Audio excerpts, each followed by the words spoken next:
Hi, everybody. It's Joe Chaffee here on this Monday, the 1st of April, 2019. I took 3 days in a row off. Needless to say, the weather was so quiet late last week and for this weekend that I just kind of took advantage of that fact and spent the weekend kind of just unwinding my brain. After the winter time, it takes me a few weeks to kind of get it all out of my system. And there are days, admittedly, where I just, like everybody, we get up and we've got things to do, and you get into those moods where you really just don't want to do it. And that's kind of how I felt starting from Friday last week, and I carried it through Sunday. So back to normal. I'm a little more energized tonight, which is a good thing. I did a Patreon live stream at 6 o'clock for Patreon members. And by the way, I apologize. The 3 days off, and that has thrown my, let's call it my feng shui, is off a bit. So usually I put a separate link that lets you go to the live stream directly in YouTube. That's how you can participate in the chat. You need to open up the live stream in YouTube and not watch it from the Patreon link. Okay, so I usually put, it'll load it up with the link where you can just click on it and watch it. And I separately put the link on the post so that if you want to participate in the chat, you got to go that route. So if I forget again, just remember to try to see if you can open up the live stream inside YouTube, and then you can participate in the chat. No issues on the open YouTube live stream. Chat is open to everybody, and we encourage you to jump on board with a lot of the regulars, and questions and comments are always welcome.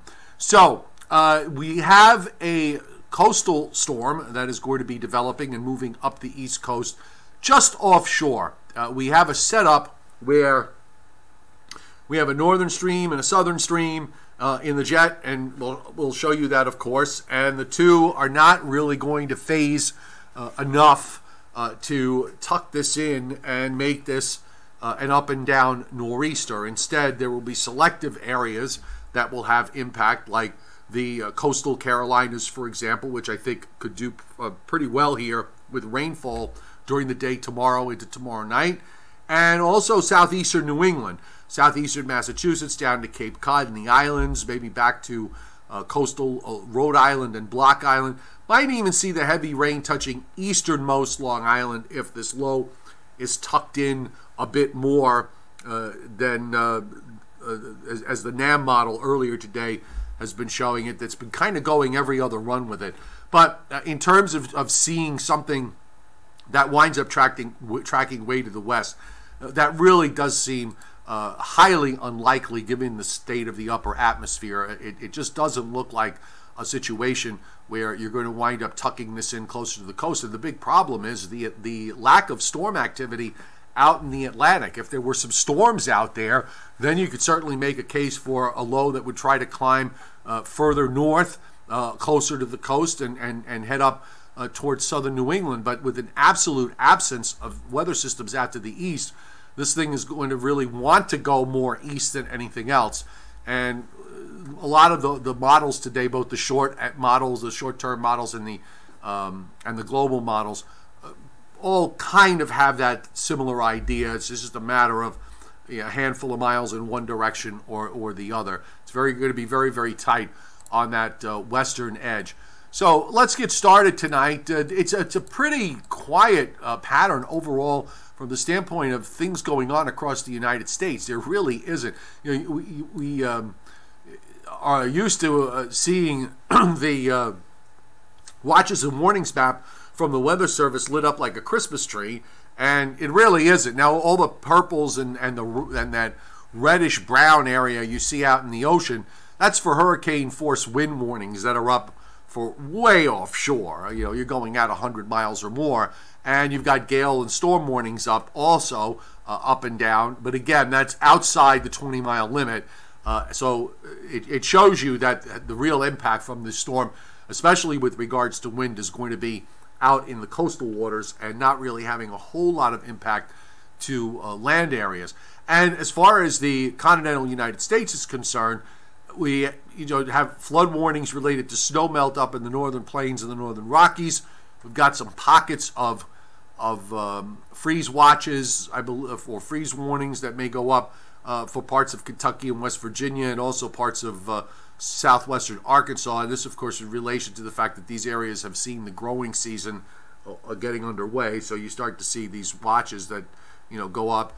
And out in the west, we've got some wind issues with wind advisories up in Southern California, Southern Nevada, and northwestern Arizona, and a small patch in the Sierra Nevadas with winter weather advisories, and 2 counties, I think, in southern Wyoming.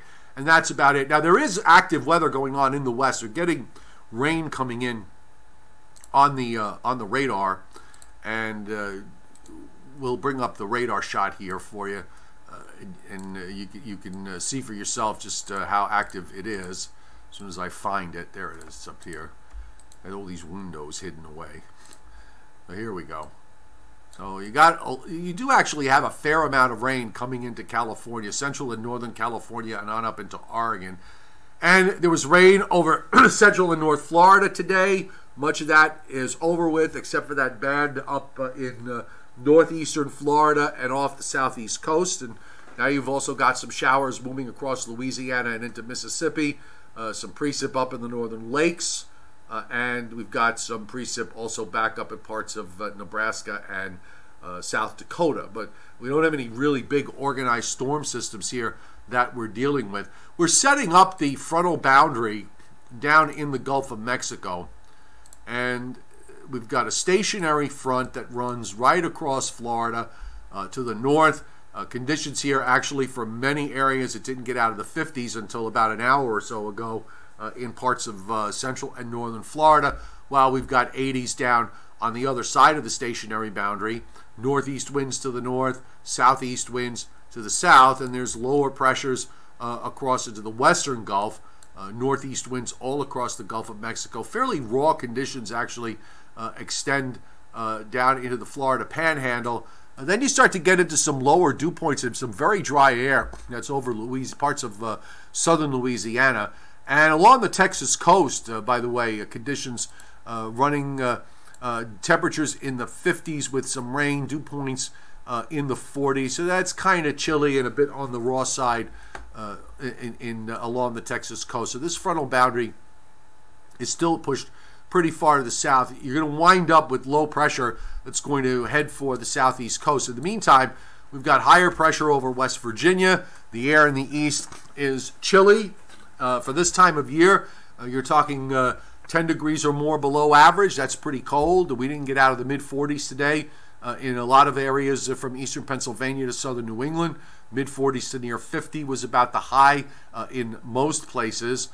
We've got the next system in the northern part of the jet stream producing a low there in southwestern Wisconsin with a trailing front.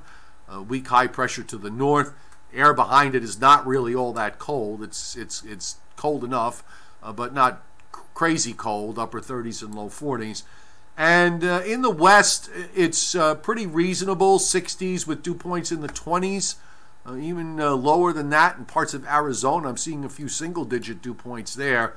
And then, of course, you've got this system now low sitting off the coast of Oregon with its occluded front, warm front, cold front combination sweeping toward the coast and bringing in some rains and some mountain snows as well. So the overall pattern across the U.S.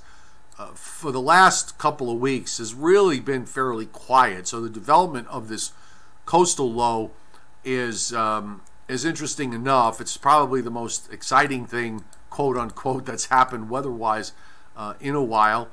We haven't really had that big burst of severe weather from late February to mid-March, and that's kind of quieted down now. So taking a look at WPC's outlook for precip over the next couple of days, not a whole lot in the northeast. Some of this is going to come for Tuesday night into Wednesday along the coast, and then there'll be a little bit more toward the end of the week, but nothing really all that exceptional. You're seeing the reflection of the heavy rains for the Carolinas that is going to be produced by the developing low and moving northeastward just offshore. And also we're seeing some 2+ inch amounts being generated in the central Gulf Coast, the lower Mississippi Valley. And that might come from severe weather in a couple of days. And out in the west, of course, now the west coming alive again with the weather systems and a trough that wants to be out there for a bit, you've got some significant rains being generated for central and northern California and on up the coast of Washington and Oregon on the order of many inches over the next week or so. And much of this is going to come later this week and into the weekend when the stronger systems start moving ashore. I've always said, and I think it's worth saying again, WPC, that 7-day forecast map is a good tool to use to give you an idea. They're pretty unbiased. I think they do a fairly good job at getting the flavor of the overall pattern going forward. So quite handy. So let's turn our attention to the system here in the east. I'm going to use the RGEM model tonight because the RGEM kind of has the, if we're going to look at this in terms of, well, what's the furthest east the track could be and what's the furthest west the track would be. I think the RGEM, along with the late afternoon GFS and NAM model, and to an extent the European, they all are kind of in the same ballpark here. And here's your low on Tuesday morning early. We're going into the early morning hours of Tuesday, starting to rev up here off the South Carolina coast.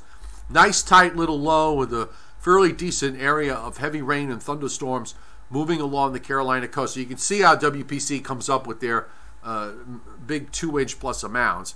And the low continues to strengthen, but the low center actually, here's the point where you need it to kind of move more northward than eastward.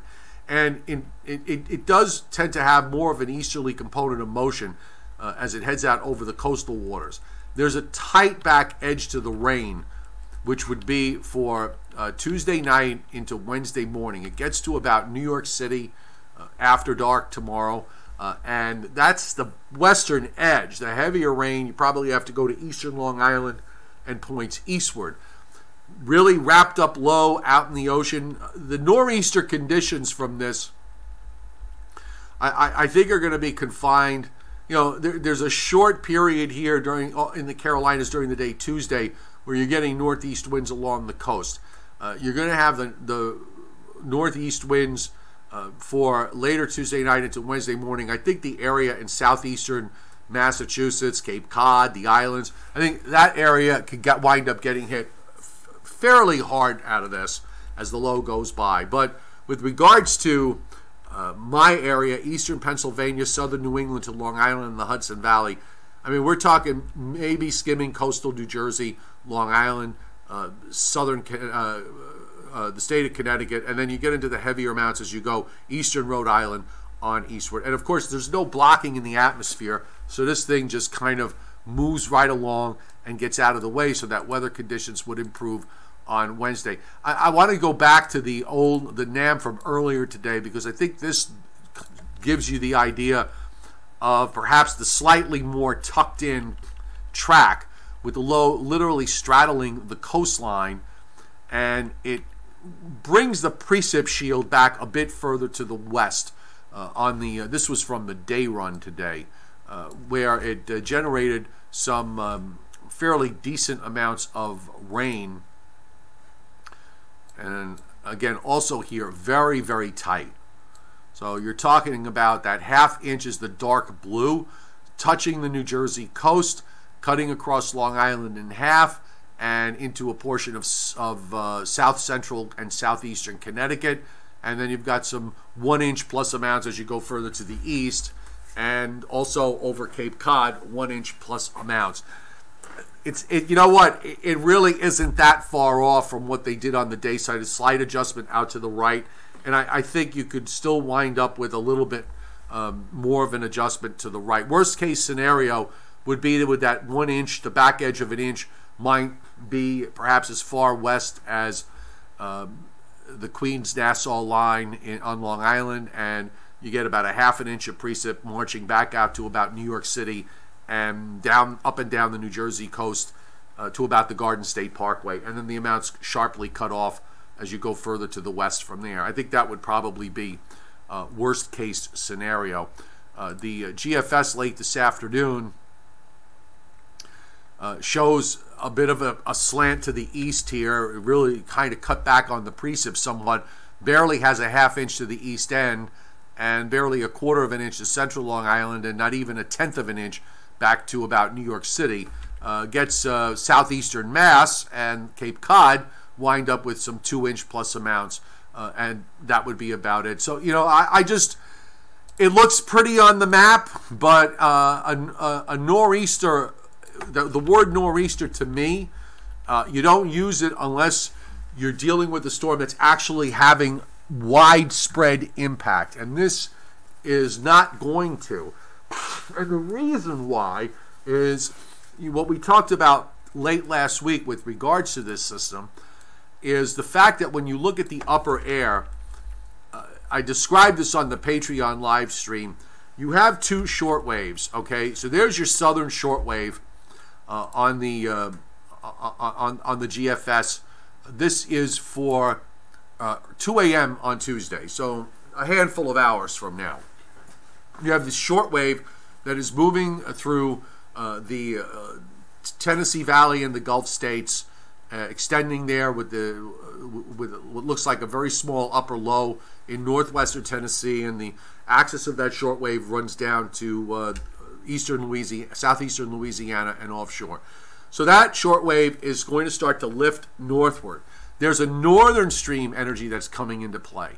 Now, think about if you have to reach for something on a shelf, okay, and you can't quite grab it, but you can get close enough where you can sort of swat at it and try to, pull it toward you. Well, that's kind of what's happening here. That northern energy is well up into the western Great Lakes.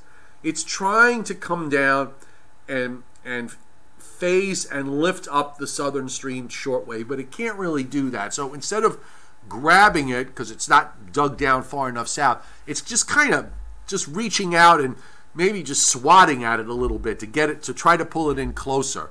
And it really doesn't achieve success until the low gets north of us. And then at this point, as it's heading from Cape Cod toward Nova Scotia, that's when it really kind of pulls it in and lifts it up.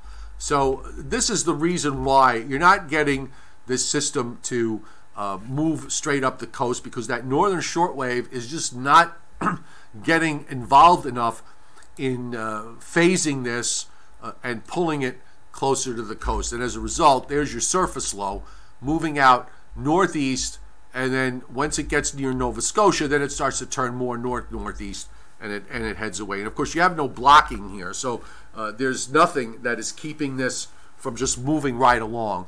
So we'll get whatever we get tomorrow night into Wednesday morning.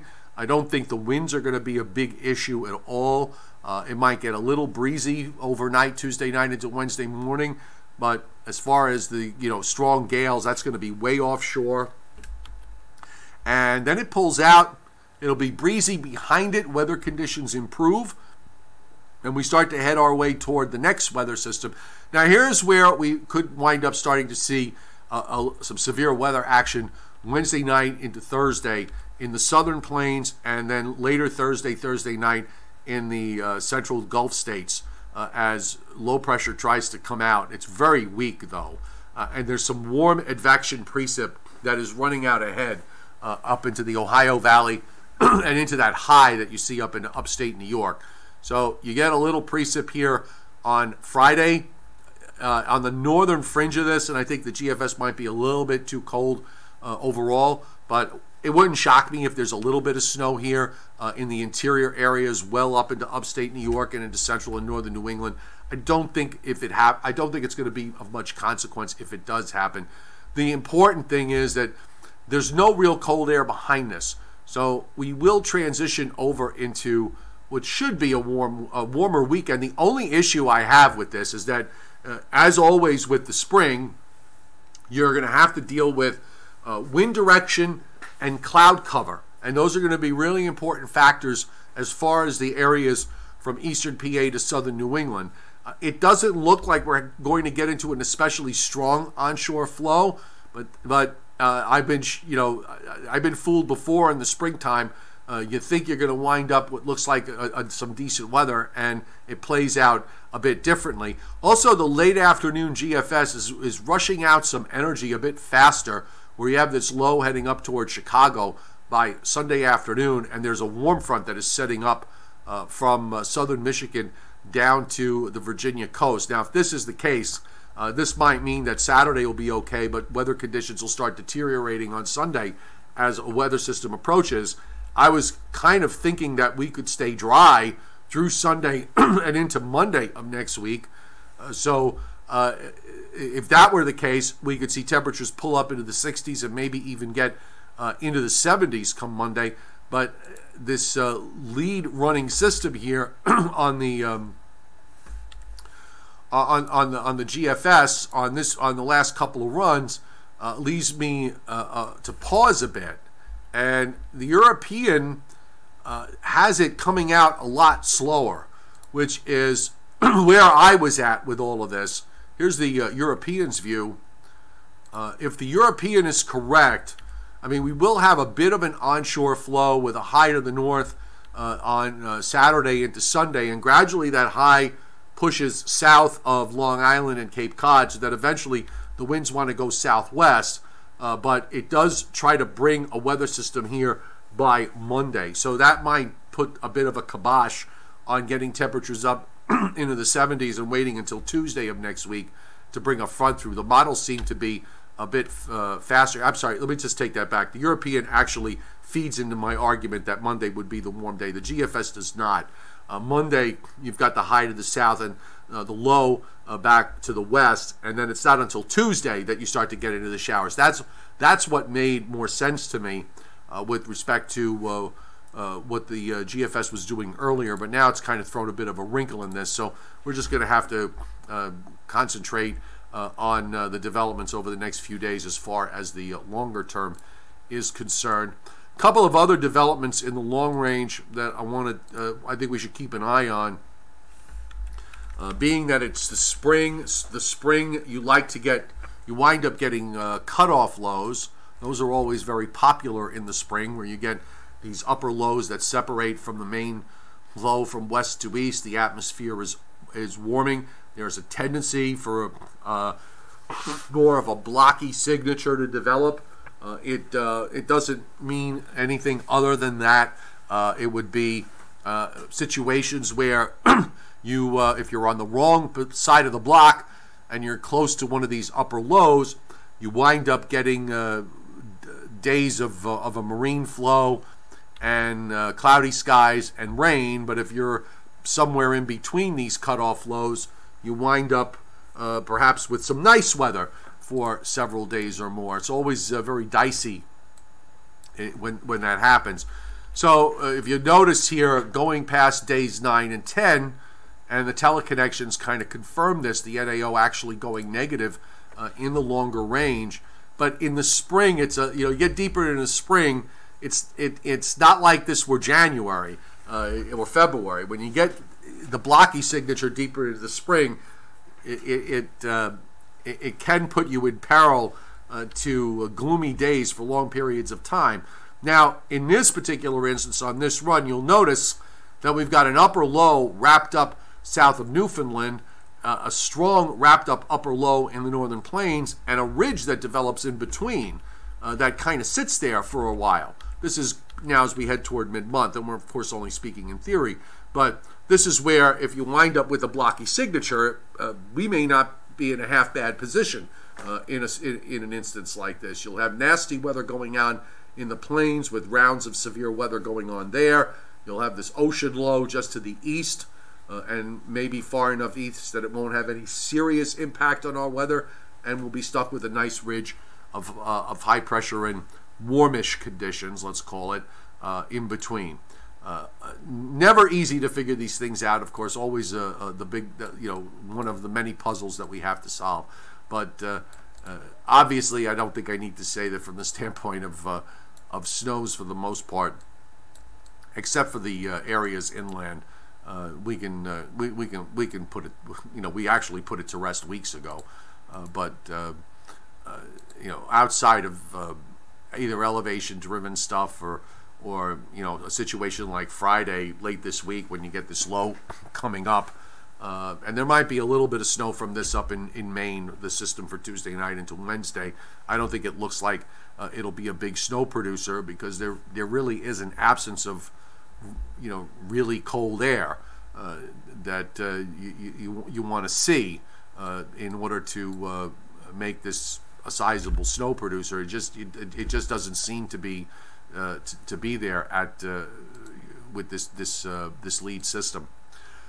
Okay, so onto the board we go. Chuck Gardillo, you're watching your snow cover melting away, I'm sure, up in the Catskills. It'll be gone soon. Michael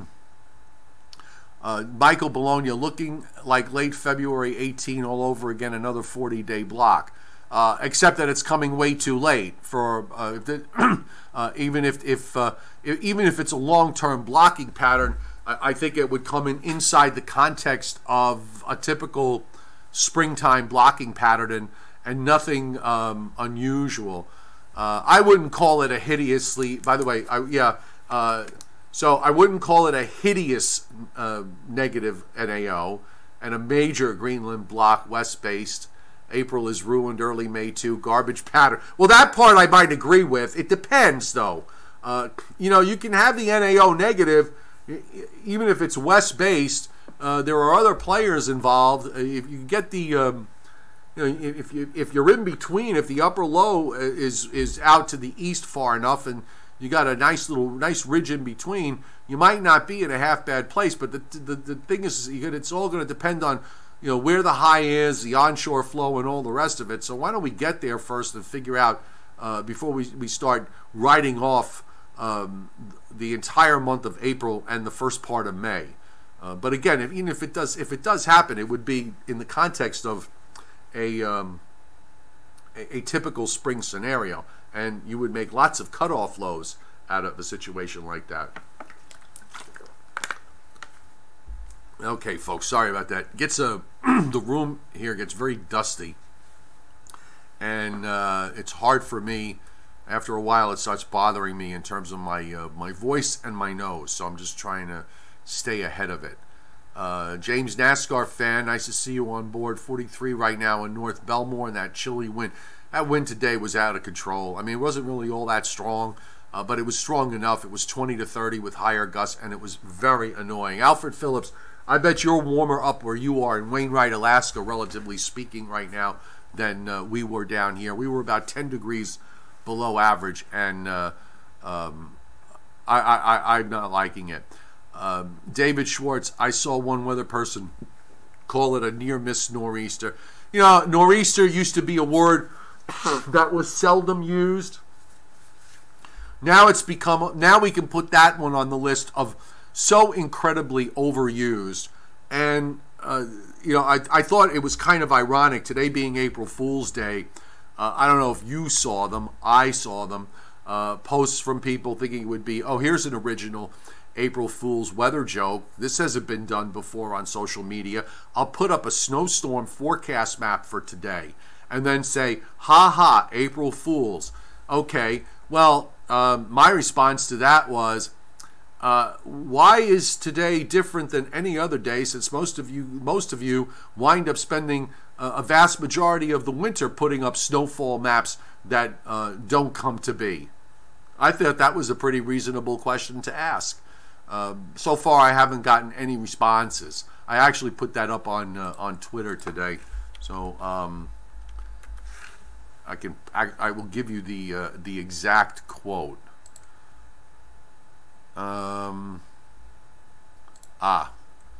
So here is the exact quote. This way I am not misquoted. Oh, let me take the hashtags off. So that's what I said. Okay. Nor'easter snowstorm tweets on Twitter and other social media on April Fool's Day. It might be original, except that I can't see how these posts today are different from any other day. And yeah. Drama casters, as you've stated, Paul, Roman. Yeah, ridiculous. Oh, Steve LaPointe. I don't know. You know, there's a point. If you, let me put it like this: if you buy a stock that's going down and down and down, okay, there is a point. You have two choices. You can either cut your losses and run, or you can stay all the way with a sinking ship. And I don't know. I don't know how to respond to that because, you know, I'm at loss for words. I guess I should just leave it alone. If he wants to, if people want to continue to forecast and predict events by basically pulling them out of thin air, they're certainly within their rights to do. I don't understand it. I really don't. What are my thoughts? Ethan Kirk, come on, really? Stop. We just barely finished this winter, and you're asking me about the next one. What are your thoughts on next winter? Looks like it's going to be a big one based on the pressure inversion in the ionosphere and the alien-induced sunspots on the. Okay, you're right. Yes. Okay, I didn't read. I didn't read that all the way through. You know what? Yeah, exactly. Especially those alien-induced sunspots on the sun's northwest quadrant. That is a good one. I really, that is a good one. I'm sorry, I got to remember, I got to read everybody's posts and comments all the way through. Oh, boy. Let's see.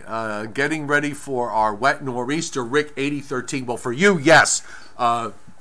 You are going to, you're going to have some gales there along the Carolina coast. And I wouldn't be shocked if you get some gusts up to into the 50s. When that low goes by, along with some fairly decent rain that is going to occur when the low moves along. Ryan Ford, I don't have any library appearances scheduled at the moment. Not only don't I have them scheduled in New Jersey, but I don't have any library appearances scheduled anywhere. It's happened sometimes. It gets into these lulls, and then I'll wind up getting a whole bunch of requests at once. So as soon as I know something, I will certainly let them know. And I hope you took care of the things I mentioned that you should find out and take care of. Okay, and let me know if you did. All right. And David Schwartz said the Gulf Stream break down this past winter like it did last year. Honestly, I didn't even give it. I haven't given it a look.